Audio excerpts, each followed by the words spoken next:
Mga kapuso, nasabat ang nasa mahigit 200 milyong pisong halaga ng umano'y ketamine mula sa dalawang Pakistani. Itinanggi naman ng mga dayuhan ang paratang. Live mula rin dito sa Maynila, may unang balita si Bam Alegre. Good morning, Bam.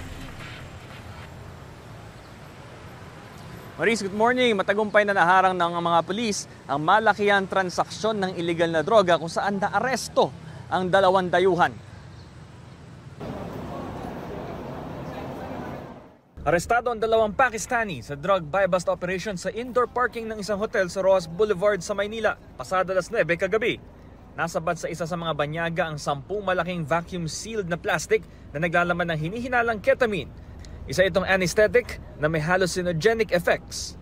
May timbang ito na 47 kilos at tinatayang nasa 235 million pesos ang halaga. Na-recover din sa mga suspect ang 5,000 pesos na cash at mga bungkos ng boodle money. Pinangunahan ng PNP Drug Enforcement Group at Police Regional Office 4A ang surveillance sa mga suspect. Hindi nagbigay ng pahayag ang mga operatiba tungkol sa lawak na operasyon ng mga suspect.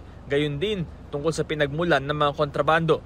Itinanggi naman ng mga suspect na sangkot sila sa illegal na kalakaran ng droga. Ang isa sa mga suspect marunong magsalita ng Tagalog. Doon lang ako sa labas, lang sa coffee shop, you can ask them. My God, dyan lang ako 2 hours waiting. Kasi sabi na babalik sa kinuha niya yung susi, sabi na babalik sa okay. You're selling drugs? You're selling ketamine? I'm not bringing here. It's my car. Nasa kustudiya na ngayon ng pulisya mga banyaga habang patuloy ang investigasyon. Maris, isa sa ilalim yung mga nakumpiskang kontrabando sa analysis habang inaalam pa ng mga otoridad yung koneksyon ng mga naaresto sa malaking sindikato. Ito ang unang balita mula rito sa Maynila, Bam Alegre para sa GMA Integrated News.